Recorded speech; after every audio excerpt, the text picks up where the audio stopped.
This is the Vanessa Barrington Show. Hello, and here we are. I am recording this on Tuesday, the 17th of February. It is the first day, officially, according to the Chinese New Year, of Fire Horse.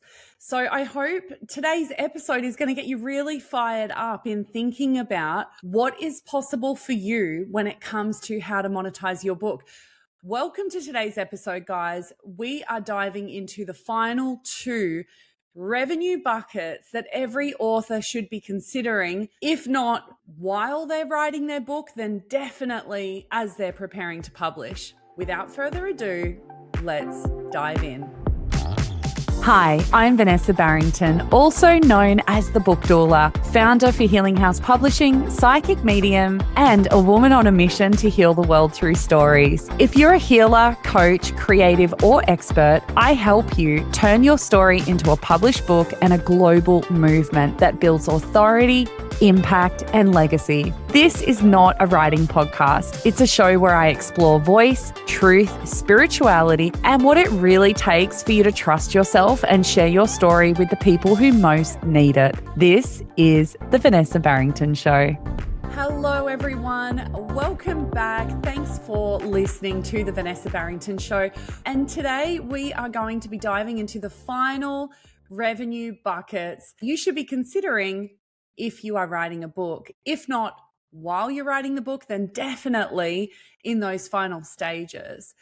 So today's episode, we're going to be diving into two kind of final buckets, being collaborations and partnerships and licensing and certification. And I really wanted to close this little mini series out with you in thinking about what are some of the other ways, the less obvious ways that you can be leveraging your book. Because the fact of the matter is, if you're going to invest all that time in writing your book, it feels like a lost opportunity not to be considering how are some of those additional ways that you can not only increase your book sales by reaching more people, but also increase your audience size and visibility. And I think these two buckets, collaborations and partnerships, and also licensing and certification, are really two ways that many authors just leave money on the table, to be honest. So let's dive in, guys. We've got a lot to cover today. First off, though, before we dive into this, I just want to remind you, if you have not listened to the earlier episodes of this little mini series, there's 4 parts, I do want to encourage you to go back and have a listen to those, because honestly, you could get your journal out, grab a pen, and you could just be jotting down what some of these ideas are and just setting a bit of a plan or goal for yourself based on some of the ways that you want to leverage your investment with your book to reach more people, to get more book sales, and to be able to call in bigger impact, global impact with your story and book. And I hear too often these days of authors that are still stuck, frankly, in that broke money mindset.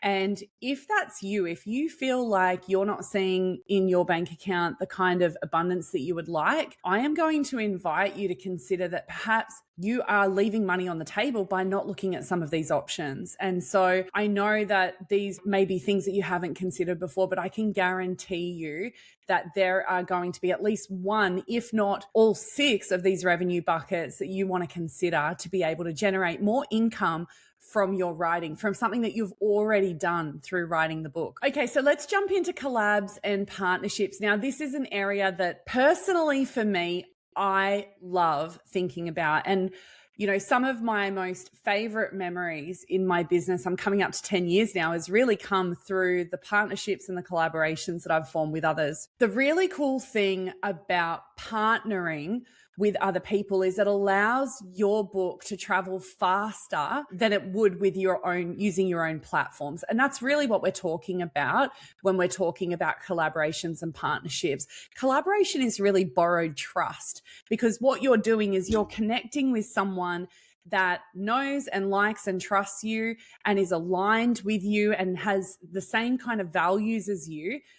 And you're really borrowing their audience to collaborate with them to be able to reach new people. Now, the really cool thing about this revenue bucket is it's not always about doing more. It's actually about aligning with the right people and aligning in a smarter way.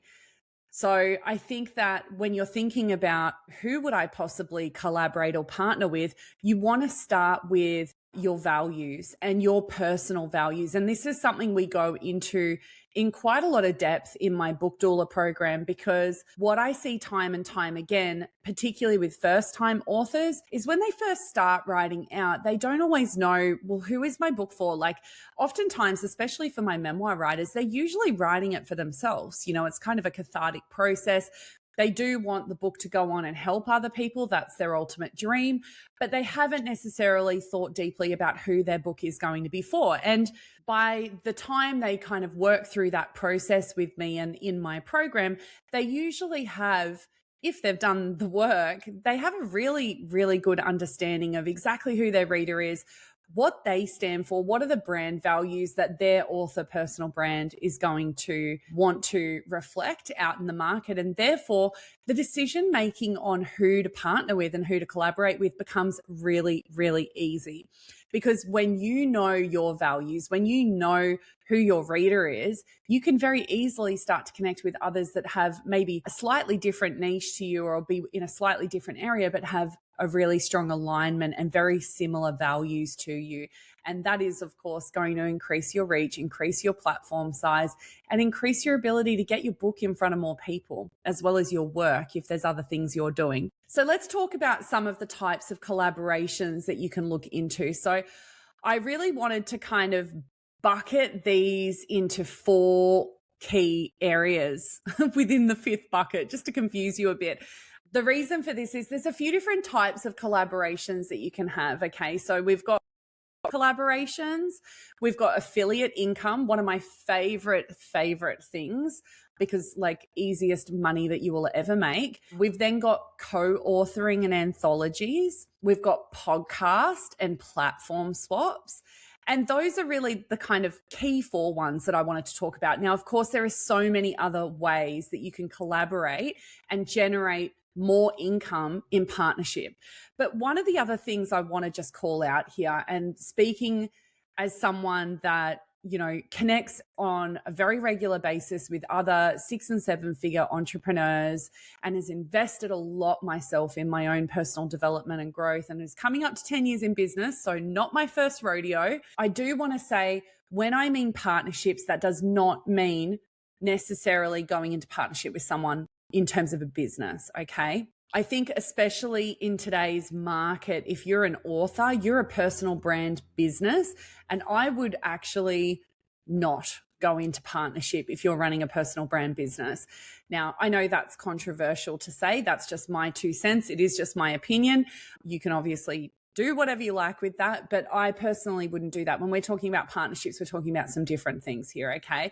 So I wanted to just make that important distinction before we go into some of how you can be leveraging this revenue bucket. So the first things first, brand collaborations. Now, this one is going to be super obvious to you. It's things like partnering with aligned brands that are in your niche. So for example, looking at brands that are, let's say you're writing about or you've written for kids and you happen to be a teacher. So partnering with aligned brands that are in the kids space, in the audience that you're in. Let's say you're in education, mathematics or something like that. So partnering with aligned brands in your niche, such as tutoring companies, just as an example. Another area that you might want to look at here is sponsored content connected to your book's theme. So doing sponsored posts, event partnerships, product placements tied to your message, and also retreat collaborations. So here's some examples for this, okay, for you to think about. Let's say you wrote a trauma healing memoir. Collaborate with some wellness brands. If you wrote a business book, you might want to collaborate with some productivity systems or tools that you particularly like. If you wrote a parenting book, maybe you want to partner with family-focused community groups or family-focused brands or parenting brands. I think especially now in 2026, brands are not necessarily looking for influencers, okay? They're looking for authority, and a book actually by its nature gives you authority. The fact that you've written a book gives you authority. User generated content now more than ever is a huge thing for businesses. And from an influencer marketing perspective, of course, there's a whole pay to play conversation we could be having. But I also just want to point out that we're actually seeing, I think, more of a trend for brands to be wanting to connect with very authentic individuals and what we would describe as micro influencers, kind of under the 5,000 follow mark or under 10,000 follow mark, than they are necessarily with those big brands. And this is a big area that, you could be leveraging, especially if you've got a platform. Now, the second one in terms of this bucket is really affiliate income. Now, I personally love affiliate income. Affiliate income has been such a fantastic generator of recurring revenue in my business, and it is so low pressure and practical. So what do I mean by affiliate income? Affiliate income is essentially if you're already doing something or using a product that you love, you can actually recommend it with intention and in integrity of yourself and earn an income from it. Now, the number one thing that I think about when I think about this for my authors is books, okay? So you are likely an avid reader. You could be earning an affiliate income from the books that you are reading by recommending them to your audience. Another big one is the writing tools that you use, publishing software, courses that you've done that you genuinely love, Amazon storefronts, Audible affiliate links. Like literally pretty much most products these days have an opportunity, especially the larger brands, have an affiliate partner program. So this could be things like journals, products, resources. So if you are already using certain products and you love them and you're already recommending them, why not earn a passive income and create an ecosystem for yourself based on monetizing the products that you trust and love? This isn't about just creating, an affiliate portal of all these things that you would recommend that you don't actually love and trust. So it has to be done from a place of personal integrity. But if you're already loving certain things, why you would not do this, I do not know. This is such a huge opportunity for authors and especially for small business owners. It's something I personally do in my business. I generate recurring revenue as an affiliate with a couple of products that I personally use and love and I'm already using and genuinely believe in. And no, I don't have affiliates on everything that I use in terms of the tools and systems, but I think use your discernment here. But this is a big opportunity. And, if you're generating a passive income from it, like you're already using the product anyway, it's such a no-brainer. Okay, so the next bucket in terms of collabs and partnerships is co-authoring and anthologies. Now, this could look like doing a joint book with someone that's aligned in your field. It could be doing multi-author impact books, so creating an anthology with a bunch of authors. It could be co-creating a workbook or co-creating a journal. It could be collaborating with an illustrator, let's say, to create something. And the benefits of that is, say you've got a couple of people involved or even multiple people, all of a sudden you have shared audience, shared marketing load, shared credibility boost, and new networks that you're reaching. Now, why you wouldn't do this, I don't know. If this is something that you're already interested in, you're already writing on a certain topic in a particular area, why not get together with a group of other writers and create an anthology?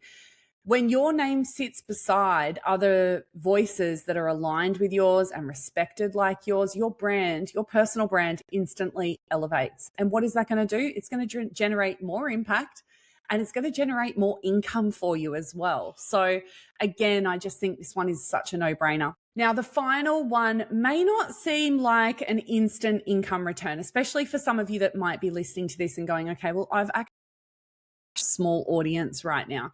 If that is you, do not despair, okay? Final bucket for collabs I want to talk about and partnership opportunities is podcast and platform swaps. So what I mean by this is, remember a few years ago, this was kind of a big thing that was going on, like the Instagram takeovers where, you'd have someone that would take over an account for the day, guesting on an aligned podcast, for example. anything that you can do that's kind of partnering with other people that are, again, aligned with your brand values, aligned with the kinds of books that you're writing, aligned in terms of where you're trying to go as an individual and with your business, are going to be really, really supportive for you. So you might decide you're going to do a series of Instagram lives with someone. You might decide you're going to do some newsletter swaps. You might do some community cross promotions where you might partner with someone who also has a community, and you guys can see there's some alignment there where you could share those community options. This is all about understanding that you don't need to grow alone. You can actually grow sideways. Now, I know for some of you, there is going to be a little voice in your head right now going, but I don't have a big audience, for a small pocket of you. If that is you, I am going to just invite you to reframe, okay? Because what if actually implementing some of what I'm suggesting could grow your audience? Have you considered that? One aligned collaboration or partnership could grow over 1,000 cold leads for you. You don't need a large audience to generate a massive income. I have really prided myself over 10 years in business in having a very small audience on Instagram. If you go to my book doula Instagram, you're going to see I've only got 1,500 followers there. What I will tell you, though, is that I have a highly engaged audience. You don't need to have 1 million followers to be building a 6 or a 7-figure business off the back of your book or your creative business.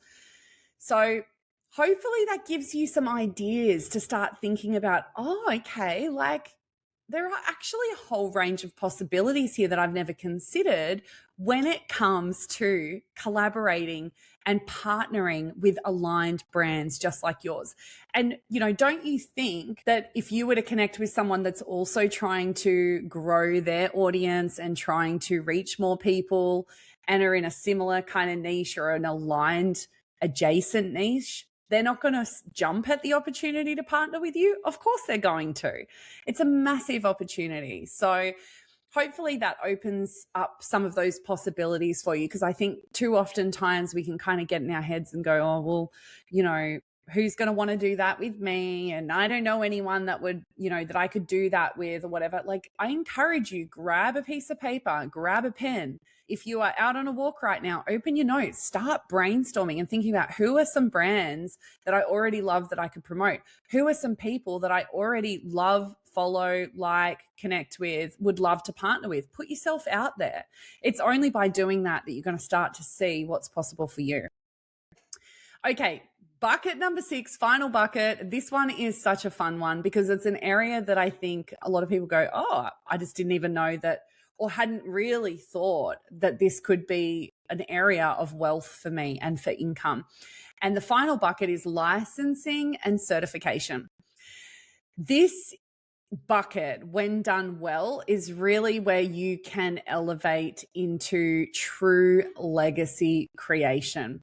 Okay, and long-term wealth. It is a very, very exciting opportunity, this area, because the thing that I see for authors, whether you're a fiction author or a non-fiction author, once you start understanding that your writing is actually your unique gift and it's something that has been with you your whole life and is something that is totally special to you, your voice and your writing carries its own energetic imprint, its own frequency, that is valuable. Okay, your book is a piece of intellectual property. Your lessons, your experiences, your knowledge is all intellectual property. And the sooner that you understand that it's totally unique to you, it cannot be duplicated by someone else, that's when you are getting into CEO energy. That is when you are starting to really think like a global leader, like someone that is really calling in a bigger game. So let's talk about it. What does this look like? All right. So the first thing with this is the simplest one. And some of you who are listening to this may have already thought about this, or maybe you've even done it, is licensing your method. So if you're a nonfiction author, especially, and you have come up with a unique framework or a unique method in your book, go and trademark it. formalize your IP. And then what you can do is you can create a program to train or certify other people to deliver it.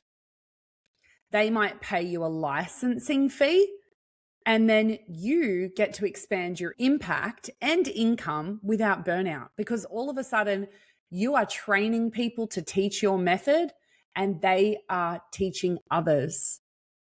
This is such a gold mine, okay? And this is an area that so many creative entrepreneurs are frankly not thinking about or holding back on because they're in their stuff. And it's a massive opportunity. So some examples here. It could be a method that you've come up with. It could be a business framework. It could be a coaching model. It could be a writing process that you have created for yourself. It could be an activation method that you use with your clients. And all of a sudden, when you think about licensing your method, instead of you delivering it 100 times to 100 different people, you might train 5 or 10, and they are delivering it 100 times each. That, my friend, is scale. That, my friend, is where you can start to create serious leveraged income and impact. So if you are not thinking about that and you are writing a nonfiction book, I am just going to tell you right now, you are leaving so much money on the table. So this can also go into creating certification programs, okay? So this is where you might turn your method into a curriculum, or you might create levels of certification. You might build an academy, you might train practitioners, and all of a sudden you've got either a membership model that you can create off that or an annual renewal process for certification. Now, this works beautifully for healers, for coaches, for psychics, for therapists, for business strategists, for finance experts, for any kind of educator that has developed a unique method. And if you think that you've got a unique method, but you haven't licensed it or really thought about what that IP is or named it, that is step number one, okay? Because there is just so much opportunity with that. Now, the next opportunity I want to talk about in terms of licensing and certification is one that feels jazzy, feels exciting. It's media and entertainment rights. And this is an area where I think a lot of, if I had $1 for in the last 12 months, how many authors have said to me that they would love their book to be converted into a Netflix series, I would be a very, very rich woman. And this is absolutely, and I talked about this very early on in this series, that, now more than ever, though, content is just on demand. And I think in the past, content has been a real currency, but that is no longer the case. However, stories, unique stories with a point of difference, personal stories with a point of difference, I think that is an area that now more than ever, some of those media and entertainment companies can't keep up with the demand. All of a sudden, they're churning out 24/7 streaming. Think about how people live in 2026. I personally do not watch a lot of television. In fact, I don't even remember the last time I turned on a normal TV. In saying that, I don't mind the odd Netflix series. If there is a really cracking storyline on a series, I am your girl that will binge watch it in a weekend for sure, because I love stories, right? And the fact is that if you've got a really great story, there is huge opportunity here for you to be selling film rights, TV rights or TV series rights, streaming platform adaptations, documentary rights, audio series, audio books, also translation rights. So what I mean by that is having your art translated into multiple languages and then selling those rights to different publishers around the world. Stage adaptations. This is an area that I think a lot of people kind of think about, but don't really do a lot in terms of taking steps forward to really pursue it. And, 100%, like companies like Netflix and Amazon Prime and Stan and Audible, all of these places, what do they need to run? They need content. Yeah. So your memoir is not just a memoir. It could become a Broadway play for all you know. And there's just so much opportunity here in terms of media and entertainment rights. And the really cool thing about this is, depending on how those rights are negotiated, that could be the gift that keeps on giving. You know, I was doing some research the other day for a presentation I'm preparing for in May. And I was looking at one of my all-time favorite stories or movies, Wizard of Oz. Wizard of Oz, like, think about all the offshoots from Wizard of Oz. So Wicked, for example, the story of Wizard of Oz and the brand of Wizard of Oz has made billions of dollars. I think last year alone, it was like in the millions daily for that brand. Like, the sky is genuinely the limit, guys. So start dreaming bigger. Okay. Now, the other area that's kind of linked to this that I want to just touch on before we wrap up today's episode is translation. And I did touch on it before, you know, translating your stuff into with different publishers or into different countries, and also territory licensing. So I tell the story actually of a very well-known author, Colleen Hoover, if anyone's interested, who really, when she first started out, and I don't know the ins and outs of her publication contracts these days, but when she first started out, she was self-publishing, but when she started to build her audience, she was very clever about keeping certain rights to herself and then selling off certain rights in different territories and partnering with different publishers to do that. Special edition rights, audio licensing, partnering with foreign publishers, selling rights in different countries, all of these things are opportunities for more income. So that kind of gives you hopefully a bit of an understanding, very, very top line in today's episode around collaborations and partnerships and licensing and certifications and some of those kind of lesser obvious ways that you can really generate income from your book. Now, as you have been listening to all of this, I know that for some of you, you may be getting in your head again and thinking, oh, this is just too big for me, or who would want to do that for me, or my book is blah, blah, all of those things. So I want to just reframe you gently before we wrap up today. No one starts at the top, okay? Nobody starts at the top.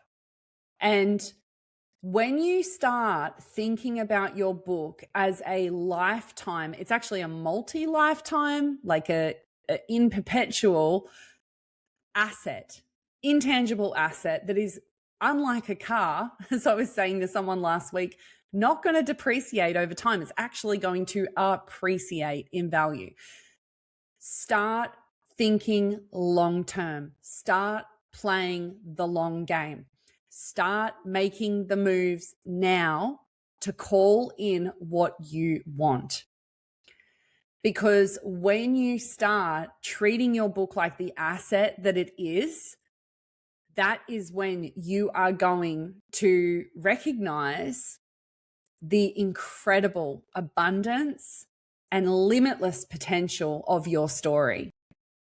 See, and this is really what's very different from me to others that work in this industry, because inside my world, inside my programs, I am not just working with you to get your book done. I care about you building a lifetime asset, a legacy, something that is going to last longer than your book launch. And frankly, and I know this is going to piss some of you off, but it's true. Frankly, some of you are thinking so small, and you get in your heads, you're getting into all the sort of limiting beliefs and all the BS and going, oh, well, it didn't, and I didn't get this. And then and it's like, hang on, guys, did you think you were going to get an overnight success? Because if you look at the data of the people that have really succeeded in the industry, you will see many of them were rejected hundreds of times, and they kept going. Okay. And if you want to learn how to do some of this stuff, you're going to want to head to the Book Doula program waitlist. I also have a free training that's coming up that is going to be very, very powerful for you. I will make sure my team put the link in the show notes. And really, it's going to help you understand and see what becomes possible for you when you start treating your book with a different frequency. Because this is not just about a creative project. This has the potential to change your life if you let it. And you don't get called to writing a book for no reason. All right, guys. So that wraps up today's episode and really this mini series. I think we're going to finish there. We have covered so much over the last few episodes. We've talked about coaching and consulting. We've talked about speaking and media. We've talked about creating scalable products, digital products. We've talked about collaborations, partnerships, licensing, certification. There is no reason why you cannot implement, if not one, all of these strategies. Okay. And this is exactly some of what I teach in my Book Doula program. If you build an ecosystem around your book, you are going to build wealth. Okay. If you protect and you scale your IP, you will build legacy. And that is where life begins to change for you. I hope you guys have found today's episode helpful. If you've had any incredible ideas, thought bubbles, you've got any questions, please reach out. I love to hear from you guys. I love your feedback. It makes me feel amazing. And it really helps me to want to continue to keep doing this work as well, because honestly, what gets me out of bed every single day is knowing that I'm making a difference in your life through ensuring that you get your damn book out there and you start making the impact you're here to make in the world and get out of your own way. All right. I love you guys so much. I will see you next week. Thanks so much for tuning in. Wishing you a wonderful, wonderful fire horse year and many blessings and abundance to you. Let's go. See ya.